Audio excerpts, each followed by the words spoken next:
반갑습니다. 추운 날씨에도 예배 자리에서 함께 말씀을 나눌 수 있게 되어서 참 반갑습니다. 옆 사람들과 이렇게 한번 인사하면 좋겠습니다. 하나도 춥지 않습니다. 네, 손가락이 포인트입니다. 다시 할게요. 하나도 춥지 않습니다. 네, 여러분, 이 시간 하나님 주시는 그 은혜로 충만해져서 여러분들의 심령이 녹아들고 추위도 두렵지 않은 믿음의 성도들로 세워질 수 있기를 주님의 이름으로 축복합니다. 우리 교회는 지금 계속해서 성경을 함께 읽고 있습니다. 새벽 시간 리딩 지저스라는 제목으로요, 그리스도 중심 성경 읽기라고 해서 구약의 성경을 읽고 있습니다. 구약을 예수 그리스도 중심으로 어떻게 읽어낼 것인가, 어떻게 해석할 것인가, 그것을 집중하면서 성경을 읽고 있는데요. 혹시 지금 어디를 읽고 있는지 알고 계신 분 계십니까? 네, 감사합니다. 여기 계시는 분들은 다 참여하고 계시니까요, 그렇죠? 혹시 아직 이 성경통도 하고 있지 않으신 분들이 계시다면 지금도 늦지 않았습니다. 함께 성경을 읽을 수 있는 기회니까요, 같이 함께 성경을 읽어가면 참 좋겠습니다. 네, 한 분만 아멘 하셨어요. 네, 난 죽어도 목에 칼이 들어와도 성경 같이 읽지 않겠다 하시는 분 지금 계시다면 물구나무를 한번 써보시겠습니까? 네, 다 읽는 줄 알고요. 새벽 시간, 새벽을 깨우며 함께 성경을 읽어가고 하나님 주시는 은혜를 나누면 참 좋겠습니다. 오늘은 그래서 우리가 함께 읽고 있는 지금 본문 신명기에 대한 말씀을 가지고 같이 은혜를 좀 나누고자 하는데요.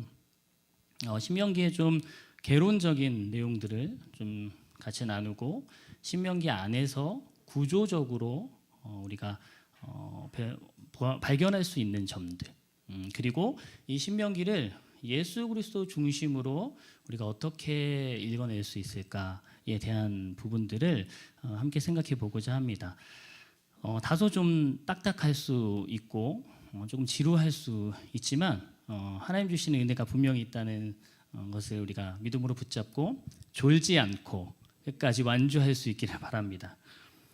우리가 알고 있듯이 이스라엘 백성들은요, 출애굽을 통해서 하나님 주시는 그 큰 은혜, 구원의 은혜를 경험했습니다. 그들은 출애굽 후에 이 모세를 통해서 시내산에서 받은 율법을 가지고 살아가야 했습니다. 긴 광야 생활을 마치고 이제 이 가나안 약속의 땅으로 들어가기 직전 이 모세는 이스라엘 백성들을 모아놓고요, 마지막 설교를 전하게 되는데, 이 모세의 마지막 고별 설교가 오늘 우리가 함께 살펴보게 될 신명기입니다. 이 신명기는 구약 성경의 핵심이다라고 많이들 이야기합니다. 그 이유는 모세 오경의 정점을 이루고 구약 성경의 전체, 특히 여호수아부터 열왕기까지의 내용에 지대한 영향을 미치기 때문입니다. 이렇게 신명기의 위치와 역할은 구약에서 가장 중요한 책 중 하나로 인식되어서 신약에서 가장 많이 인용되는 성경으로도 잘 알려져 있습니다. 신명기는 영어로 하면요, 듀테로노미라고 하는데요. 네, 발음이 너무 좋아서 깜짝 놀라셨죠? 그 어원을 따라가 보니까요, 레피들러라는 의미가 있습니다. 어떤 거죠? 반복된다, 반복되어지는 법이다라는 것입니다. 하나님께서 이스라엘 백성에게 주신 여러 계명들이 다시금 반복되고 있다라는 점에서 여러분 그 단어적 의미를 좀 이해하실 수 있을 것 같습니다. 헬라어 제목도 좀 비슷한데요, 듀테로노모스라고 해서요, 두 번째 율법이라고 이야기합니다. 신명기가 레위기의 재해석이다라고 말하는 것이 이런 이유이다라는 것을 알 수 있죠. 결국에 이 신명기는요, 하나님의 율법에 초점을 둔 책이다라는 것을 제목을 통하여서 우리가 알 수 있게 된다는 것입니다. 그런데 우리가 그렇다고 해서 이 신명기가 율법만 다루는 책이다라고 오해하면 안 된다는 것이죠. 이런 생각은요, 율법과 은혜가 연결되어 있다라는 것을 모르는 것입니다. 신명기를 우리가 표면적으로 그냥 쭉 읽어가면요, 이 신명기가 율법에 대해서만 이야기하는구나라고 생각할 수 있지만 그 안에 구조와 맥락을 자세히 살펴보면 이 율법 이전에 이것이 있구나 하는 것을 우리가 발견하게 된다는 것이죠. 그것은 바로 은혜입니다. 율법 이전에 은혜가 있음을 신명기는 알려주고 있어요. 그리고 더 나아가서 이 율법에 대한 순종과 그 불순종의 그 결과를 뛰어넘는 더 큰 은혜를 약속하고 계시는 하나님의 사랑을 발견할 수 있습니다. 다시 말해서 신명기는 율법에 관련된 책인 동시에 은혜에 관한 책이라는 것입니다. 그 구조를 제가 오늘 저녁에 햄버거 먹었는데요, 햄버거처럼 생각할 수 있습니다.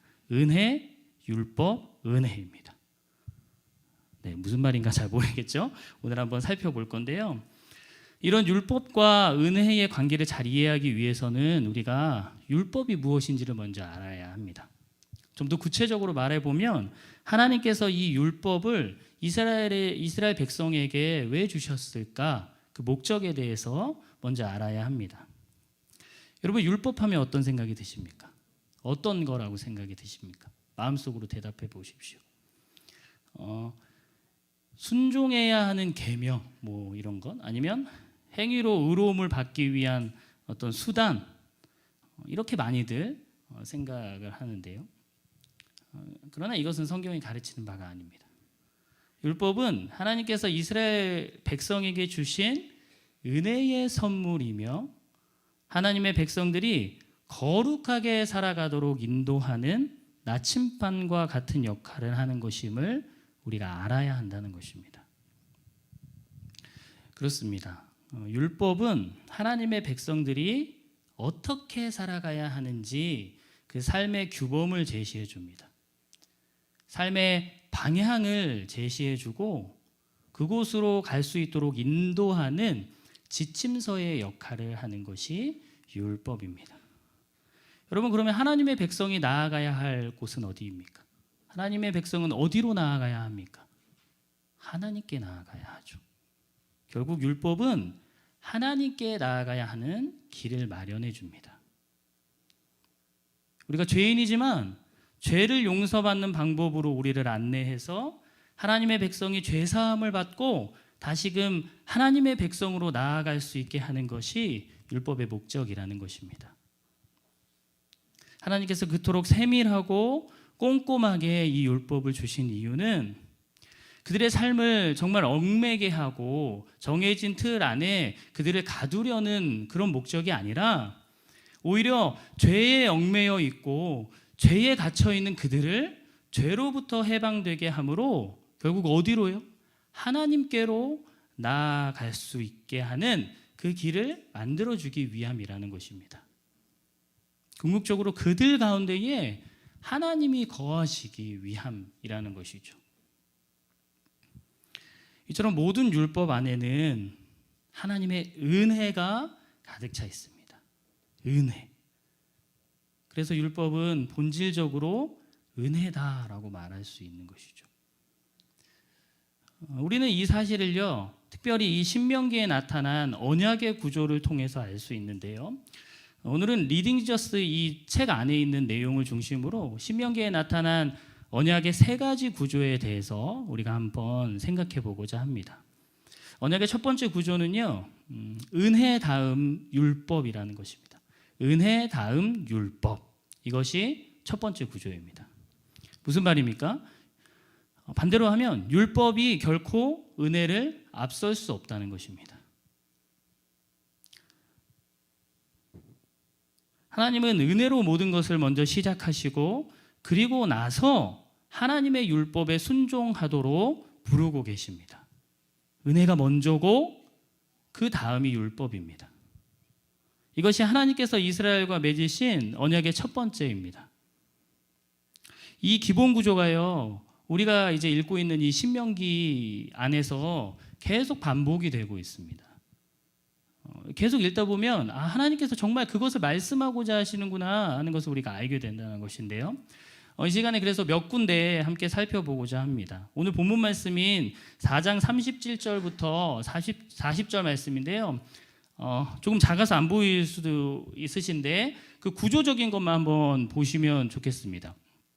파란색으로 된 게 은혜이고요. 빨간색으로 된 부분이 율법을 적어 놓았습니다. 그러니까요, 4장 37절부터 38절까지는요, 하나님이 베푸신 은혜에 대해서 먼저 말하고 있습니다. 내가 너희를 사랑했고 내가 너희를 그래서 이렇게 인도했다라는 내용을 먼저 말씀하시고, 이어지는 39절 40절에서 그러니 너희가 내 명령에 이렇게 순종해야 한다라고 말씀하고 계신 것을 우리가 4장 오늘 본문을 통해서 보게 됩니다. 이 구조는요, 다음 장인 5장을 가도 나오는데요. 다음 장을 보여주시겠어요? 5장 6절에 보면요, 이 부분은 신명기의 서론 부분이죠. 10계명의 서론 부분이죠. 그래서 10계명을 말씀하시기 전에 먼저 베푸신 은혜에 대해서 이야기합니다. 나는 너를 애굽 땅 종되었던 집에서 인도하여 낸 내 하나님 여호와다. 너를 인도하였다라고 먼저 말하고 나서 그 다음 구절부터 10계명의 이야기를 쭉 말씀하시고, 그러니 너희가 이 계명에 순종해야 한다라고 말씀하십니다. 같은 구조가 7장에도 나옵니다. 7장 볼까요? 7장 6절부터 8절까지에 쭉 계속 이야기를 하고 계시죠. 내가 너를 택했다라고, 너를 인도하여 내서 바로의 손에서 속량했다. 먼저 그 은혜에 대해서 언급하시고, 이어지는 9절부터 11절까지의 말씀을 통해서 그러니 내가 명하는 것을 너희가 지켜 행해라 라고 같은 구조로 다시금 말씀하고 계십니다. 마지막으로 10장인데요. 10장 14절부터 15절까지 같은 맥락이죠. 너희가 나에게 속했다, 내가 너희를 택했다. 그리고 나서 16절에 가서 너희가 그러니 이 율법을 지켜라 라고 말씀하시는 하나님의 그 말씀을 우리가 보게 됩니다. 저희가 몇 곳만을 함께 보았는데요, 사실 신명기는 이 구조를 계속해서 반복하면서 율법 이야기를 하고 있습니다. 이 구조를 통해서 우리가 구문론적으로, 신학적으로 은혜와 율법 사이의 그 연관성에 대해서 이해할 수 있게 되는 것이죠. 신명기에서는 지금 살펴본 것처럼 율법의 내용을 말씀하시기 전에 언제나 하나님께서 하나님의 백성을 향한 그 은혜에 대해서 먼저 말씀하고 계시다는 것입니다. 사랑하심, 택하심, 인도하심, 축복하심, 속량하심, 이런 단어들이 율법의 바로 앞에 계속 붙어서 계속 사용되고 있습니다. 어떤 연관성을 말하고 있습니까? 앞서 말한 것처럼 은혜 그 다음 율법이라는 것입니다. 이스라엘 향한 하나님의 조건 없는 은혜가 먼저이고, 그 다음에 그 하나님의 은혜에 대한 반응으로 율법에 대한 순종을 말씀하고 있다는 것입니다. 그래서 여러분, 이것은요, 단순히 성경의 구조적인 연관성에 그치는 것이 아니에요. 이것이 바로 하나님의 백성의 삶의 원리입니다. 이것이 바로 하나님의 백성의 정체성을 드러내는 삶의 원리임을 우리가 알아야 한다는 것입니다. 지금 이스라엘 백성은 긴 40년이라는 광야 생활을 마치고 드디어 가나안 땅 바로 앞에 이르러 있습니다. 비록 모세를 비롯한 출애굽 1세대들은 그곳에 들어갈 수 없지만 이 약속의 땅에 들어갈 새로운 세대를 하나님의 말씀으로 다시금 정비하고자 했습니다. 무엇보다 그들이 하나님의 백성이다라는 그 정체성을 확실히 가질 수 있도록 하는 그 작업이 필요했습니다. 그래서 하나님께서는요, 그들에게 가장 먼저 무엇을 하셨는가? 하나님이 그들에게 베푸신 은혜를 상기시키시고 계십니다. 내가 너희에게 이런 은혜를 베풀었다. 너희는 기억해라. 이렇게 하나님의 백성이라는 정체성을 그것을 통하여서 정립하게 하셨고, 그리고 이어서 그 하나님의 백성이라는 정체성을 드러내는 행동이 무엇인지를 말씀하고 계십니다. 그 행동이 뭐라는 거예요? 하나님의 말씀에 순종하는 것이다 라고 말씀하고 있는 것입니다. 무턱대고 하나님께서 너 내 말 들어, 내 명령에 순종해 라고 말씀하시는 것이 아니라는 것이죠. 결국 하나님의 말씀에 대한 순종의 반응이 곧 하나님의 백성의 정체성을 드러내는 삶이라는 것입니다. 그리고 반대로 말하면 하나님의 백성의 삶의 원리는 하나님에 대한 순종이라는 것입니다. 그래서 베푸신 은혜를 말씀하신 후에 율법을 말씀하시면서 지켜라, 행해라, 준행해라 이렇게 계속 말씀하고 계신 것이죠. 이 신명기로 관통하는 메시지가 바로 이것입니다. 듣고 기억하고 순종하라는 것. 이렇게 하나님의 말씀에 순종하는 것이 결국 하나님 백성의 정체성을 드러내는 것이고 하나님을 사랑하는 표현의 방법임을 신명기는 구조적인 그 내용을 통하여서 우리에게 말씀해 주고 계십니다. 그게 첫 번째고요. 두 번째 구조는 순종은 복, 불순종은 저주라는 구조입니다. 하나님께서는 모세를 통해 이스라엘에게 복을 약속하고 계시죠. 그런데 조건이 있습니다. 무엇이죠? 순종을 조건으로 말씀하고 계십니다. 그런데 우리가 이 부분에서도 또 오해하는 점이 있어요. 그것은 우리가 순종에 대한 대가만 있다라고 생각하는 오해입니다. 다시 말해서 순종하면 우리가 복을 받게 되지만 만약 순종하지 않으면 그냥 복을 받지 않는 정도로만 우리가 생각한다는 것이죠. 그래서 이 하나님의 말씀에 대한 순종을요, 우리가 해도 되고 안 해도 되는 것 이렇게 오해를 합니다. 그러나 여러분, 하나님의 말씀은 해도 되고 안 해도 되는 것이 아님을 우리는 명심해야 합니다. 그것은 must예요. 무조건입니다. 성경은요, 순종은 순종하면 복을 받지만 불순종하면 저주를 받게 될 것이라고 분명하게 우리에게 경고하고 있습니다. 이것이 이스라엘 백성과 맺은 언약의 두 번째 구조입니다. 이 신명기 안에서도 마찬가지 이야기를 하나님께서는 계속하고 계십니다. 이 구조는 두 곳만 좀 보면서 확인해 보고자 하는데요. 먼저 11장 26절부터 28절입니다. 제가 한번 읽어드립니다. 내가 오늘 복과 저주를 너희 앞에 두나니 너희가 만일 내가 오늘 너희에게 명하는 너희의 하나님 여호와의 명령을 들으면 복이 될 것이요 너희가 만일 내가 오늘 너희에게 명령하는 도에서 돌이켜 떠나 너희의 하나님 여호와의 명령을 듣지 아니하고 본래 알지 못하던 다른 신들을 따르면 저주를 받으리라. 아멘. 말씀드린 그 내용이 그대로 이 신명기를 통해서 이야기되고 있죠. 하나님께서는 지금 이스라엘 백성들에게 선택권을 주고 계십니다. 어떤 선택권입니까? 복인가 저주인가 하는 선택입니다. 언약에 순종함으로 복을 받을 것인가, 언약에 불순종함으로 저주를 받을 것인가 하는 선택입니다. 하나님께서는요, 이렇게 경고하시고 나서 12장부터 26장까지에 이어지는 모든 율법을 쭉 계속해서 다 말씀하신 후에 신명기 28장에 가면 그들 앞에 놓인 선택을 다시금 재차 상기시키고 계십니다. 먼저 28장 1절부터 14절까지를 통해서는요, 너희가 순종했을 때 어떤 복을 받게 될 것이다 하고 그 복을 구구절절 또 쭉 말씀해 주세요. 14절을 통하여서. 그런데 이 모든 약속이 순종을 조건으로 이루어진다라고 분명하게 말씀하고 계십니다. 거기서 끝이 아니에요. 근데 아까 말씀드린 것처럼 바로 이어지는 내용이 있어요. 15절부터 68절까지입니다. 분량이 어마어마하게 더 많아요. 15절부터 68절까지를 통해서 무엇을 말씀하시는가?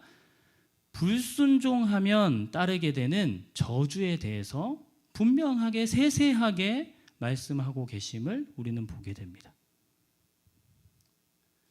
여기서 말씀하시는 이 복이라는 것은 생명을 포함하고 아브라함과 하신 약속과도 연관이 됩니다. 아브라함의 자손이 복의 근원이 되고 그들의 적이 되는 자들은 패하게 하신다는 내용을 담고 있습니다. 반대로 이 저주는 죽음을 포함하고 이스라엘이 약속의 땅에서 쫓겨난 채 흩어지게 된다는 그 내용을 담고 있음을 우리는 보게 됩니다. 이것이 이스라엘과 맺은 언약의 두 번째 구조입니다. 복 또는 저주. 더 디테일하게 이야기하면 순종은 복, 불순종은 저주입니다. 너무 단순해 보이지만 우리가 놓치는 거예요. 여러분, 이 구조를 통해서 하나님께서는 우리에게 질문을 던지고 계십니다. 하나님께서 은혜를 베푸셨으니 하나님의 말씀에 순종할 것인가? 아니면 불순종함으로 저주를 받을 것인가입니다. 이것이 신명기가 우리에게 던지는 가장 중요한 질문 중 하나입니다. 우리 사랑하는 성도 여러분, 여러분은 이 질문에 어떻게 대답하시고 어떻게 반응하시겠습니까? 순종의 반응으로 나아가실 수 있기를 주님의 이름으로 축복합니다. 그런데 여러분, 이 질문을 받고 있는 이 신명기의 이스라엘의 미래는요, 그리 희망적이지 않았던 것 같습니다. 이 신명기는 이스라엘이 그들의 조상보다 더 나을 것이 없다라고 거듭 계속 말하고 있기 때문입니다. 신명기 31장 27절과 29절을 보면 제가 읽어드립니다. 27절, 내가 너희의 반역함과 목이 곧을 것을 아나니 오늘 내가 살아서 너희와 함께 있어도 너희가 여호와를 거역하였거든 하물며 내가 죽은 후의 일이랴. 29절입니다. 내가 알거니와 내가 죽은 후에 너희가 스스로 부패하여 내가 너희에게 명령한 길을 떠나 여호와의 목전에 악을 행하여 너희의 손으로 하는 일로 그를 경노하게 하므로 너희가 후일에 재앙을 당하리라 하니라. 모세는 계속해서 이야기합니다. 이스라엘이 불순종함으로 결국 너희도 너희 조상처럼 그렇게 환난을 겪게 될 것이다. 그 일이 일어나기도 전에 모세는 그것을 확신하며 지금 이야기하고 있습니다.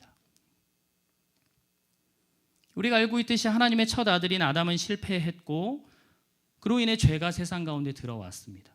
지금 이스라엘 백성들 또한 반복해서 그 실패를 계속 경험하며 죄를 범하고 있습니다.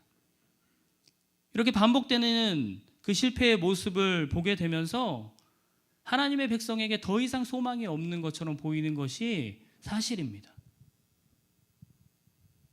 그런데요, 더 이상 아무런 가능성이 없어 보이는 이 지점이 이 언약의 마지막 구조로 넘어가는 지점이라는 것입니다. 바로 이 지점에서 언약의 세 번째 구조인 더 큰 은혜로 이어지게 된다는 것입니다. 이 구절들을 통해서 우리가 알게 되듯이 하나님께서는 이스라엘이 불순종으로 실패할 것을 알고 계셨습니다. 그러나 신실하신 하나님께서는 이스라엘에게 구원의 역사를 통한 더 큰 은혜를 지금 약속하고 계십니다. 그 내용을 한번 볼까요? 신명기 30장 2절에서 3절의 말씀입니다. 너와 내 자손이 내 하나님 여호와께로 돌아와 내가 오늘 내게 명령한 것을 온전히 따라 마음을 다하고 뜻을 다하여 여호와의 말씀을 청종하면 내 하나님 여호와께서 마음을 돌이키시고 너를 긍휼히 여기사 포로에서 돌아오게 하시되 내 하나님 여호와께서 흩으신 그 모든 백성 중에서 너를 모으시리니. 아멘. 이스라엘의 불순종과 그로 인한 저주 이후에 하나님께서는요, 그 저주로 끝나는 것이 아니라 더 큰 은혜로 그들에게 다가오실 것임에 대해서 지금 말씀하고 계세요. 그들이 다시 돌아와서 마음과 뜻을 다해 하나님의 말씀에 다시 청종하면 하나님께서는 그들을 회복시키겠다고 말씀하십니다. 그들을 다시 모으셔서 약속의 땅을 다시 차지하게 하실 것이다 라고 말씀하고 계십니다. 우리에게 또 질문이 생기죠. 계속 반복해 왔는데 이 악순환이 또 반복되지는 않을까? 하나님의 아들인 이 이스라엘이 은혜를 지금 또 경험했지만 또 예전에 그랬던 것처럼 또 실패하지 않을까? 또 죄를 범하지 않을까 하는 질문입니다. 이 질문에 대한 답을 그 뒤편인 6절이 말해줍니다. 내 하나님 여호와께서 내 마음과 내 자손의 마음에 할례를 베푸사 너로 마음을 다하여 뜻을 다하여 내 하나님 여호와를 사랑하게 하사 너로 생명을 얻게 하실 것이며. 아멘. 하나님께서는 이 문제의 핵심이 바로 죄악에 물든 너희의 마음에 있다라고 말씀하십니다. 그리고 그 마음에 하나님께서 할례를 베푸셔서 다시금 마음을 다하여 하나님을 사랑하고 하나님의 명령에 순종하는 것을 가능하게 하시겠다라고 말씀하고 계십니다. 하나님은 이스라엘의 마음을 새롭게 하실 것입니다. 그들에게 새 마음을 주시고 그들의 마음에 할례를 행하심으로 그들이 마음과 뜻과 힘을 다하여 여호와를 사랑하도록 하실 것입니다. 하나님의 백성인 이스라엘은 가나안 땅에 들어가게 되었지만 결국 실패하게 되었습니다. 우리가 생각했던 것처럼 악순환이 계속 반복되어지는 것 같아 보였습니다.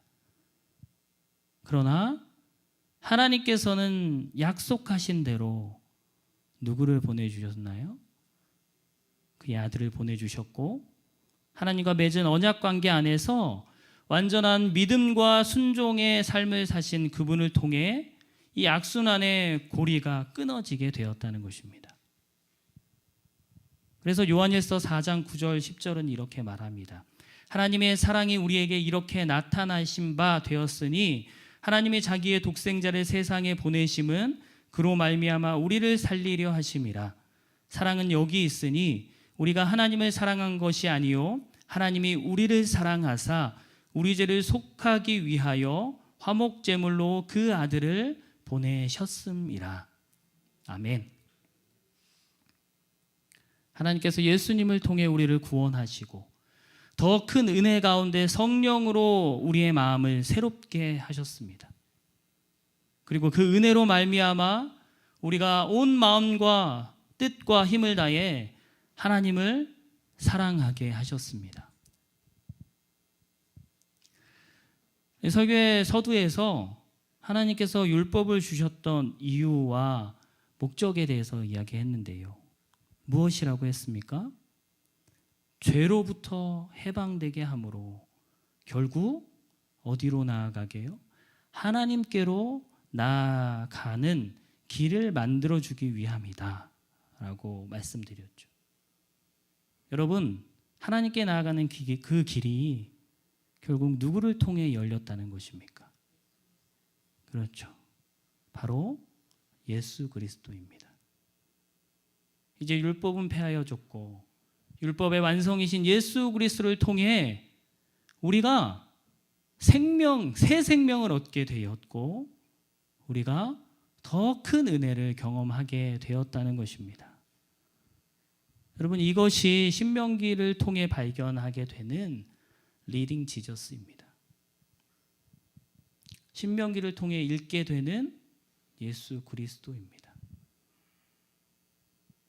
사랑하는 성도 여러분, 하나님께서는 예수 그리스도를 통해 우리를 죄로부터 해방되게 하셨고 하나님께로 다시금 나아갈 수 있도록 인도하셨습니다. 예수 그리스도를 통해 우리에게 새 마음을 부어 주셔서 마음과 뜻과 힘을 다해 하나님을 사랑하도록 하셨습니다. 예수 그리스도를 통해 하나님의 말씀에 순종함으로 하나님이 주시는 복을 받아 누릴 수 있게 하셨다는 것입니다. 결국 모든 것이 하나님의 은혜의 힘을 고백하지 않을 수 없습니다. 예수 그리스도를 통한 은혜의 힘을 우리가 고백하지 않을 수 없다는 것입니다. 이것이 바로 예수 중심으로 신명기를 읽을 때 고백하게 되는 믿음의 고백입니다. 그래서 맥콘빌이라는 구약 학자는 자신이 쓴 신명기 연구서의 제목을 이렇게 불렀다고 합니다. 오늘 설교의 제목인데요. Grace in the end. 결국은 은혜입니다. 결국은 은혜입니다. 여러분들의 모든 것의 결국은 은혜입니다. 결국 모든 것이 하나님의 은혜입니다. 여러분, 그 어떤 것도 하나님의 은혜를 앞설 수 없습니다. 여러분의 어떠한 것도 하나님의 은혜를 앞설 수 없습니다. 하나님의 은혜가 가장 우선하는 것입니다. 가장 먼저 있는 거예요. 여러분, 이 시간 우리 모두가 나 자신에게 베푸신 하나님의 그 은혜를 다시금 발견할 수 있기를 간절히 소망합니다.